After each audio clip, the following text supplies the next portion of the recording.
Então vamos à segunda regra, né, da concordância com os nossos verbos especiais.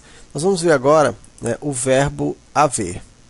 Então o verbo haver, pessoal, ele entra naquela categoria dos verbos impessoais, né, que nós vamos ver uma regra geral para verbos impessoais daqui a pouco. Então o verbo haver, ele é impessoal no sentido de existir, no sentido de acontecer ou na indicação de tempo decorrido. Por isso fica na terceira pessoa do singular, caso esteja acompanhado de um verbo auxiliar, formando a locução verbal, ambos ficarão no singular. Nos outros sentidos, concorda com o sujeito. Ok? Então, pessoal, o verbo haver, no sentido de existir, no sentido de acontecer, ou na indicação de tempo decorrido, ele é impessoal. Então, ó, havia um mês, nós estávamos à sua procura, certo? Aí tranquilo, né? Porque havia um mês, singular, beleza. Poderá haver confrontos, não poderão haver. Poderá haver confrontos entre os policiais e os grevistas. O verbo haver está no sentido de existir. Ó. Poderá existir confrontos. Verbo haver, no sentido de existir, ele é impessoal. Todo verbo impessoal fica na terceira pessoa do singular. Os alunos haviam ficado revoltados. Olha só, pessoal, os alunos haviam ficado. Está no sentido de existir? Os alunos existiam e ficados? Não. Está indicando tempo? Também não. Está acontecendo alguma coisa? Também não. Então, o verbo haver aqui, ele é normal. Então, o verbo haver, quando ele não está indicando, ele não é um verbo impessoal, então, aí sim, ele vai concordar com o sujeito. Ok? Então, não houveram vários dias, né? Houve vários dias. Tá? Então, não houveram várias situações. Houve várias situações. Existiram várias situações. Verbo haver no sentido de existir, impessoal. Verbo haver, quando não é impessoal, no caso, não é sentido de existir, não é o sentido de acontecer, não é indicação de tempo, então ele é um verbo normal e ele vai concordar com o sujeito que o expressa. Vamos ver agora a palavra haja vista. Né? Essa palavra também a gente estuda na concordância nominal.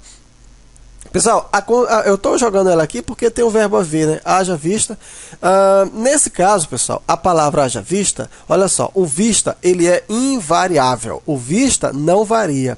Não existe haja visto, haja vistas. Tá? Existe haja vista. Sempre o vista, ele é invariável. Agora, o haja, ele pode variar. Então, por exemplo, com a preposição a, o verbo haver fica no singular. Ó. Haja vista ao exemplo dado. Haja vista aos exemplos dados. Ok?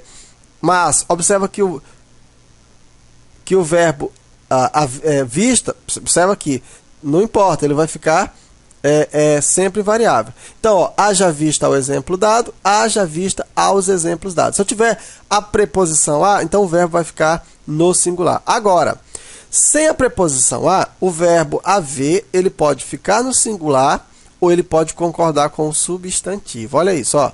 Eu posso dizer assim, ó, haja vista o exemplo dado. Ó. Veja, não tem a preposição agora. Ó. Haja vista o exemplo dado.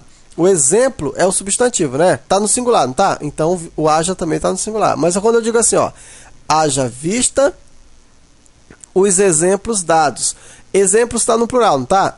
Observa que haja também está agora está no singular. Mas ele também pode ficar no plural. Ó. Hajam vista os exemplos dados. Deu para entender? Então, sem a preposição a, ele tanto pode ficar o haja, a concordância com haja, o vista sempre permanece o mesmo. O haja, ele pode ficar no singular ou ele pode concordar, no caso, com o substantivo. Aqui, no caso, o substantivo está no plural, aqui ele também está no plural. Beleza? Então, aqui a concordância do verbo haver.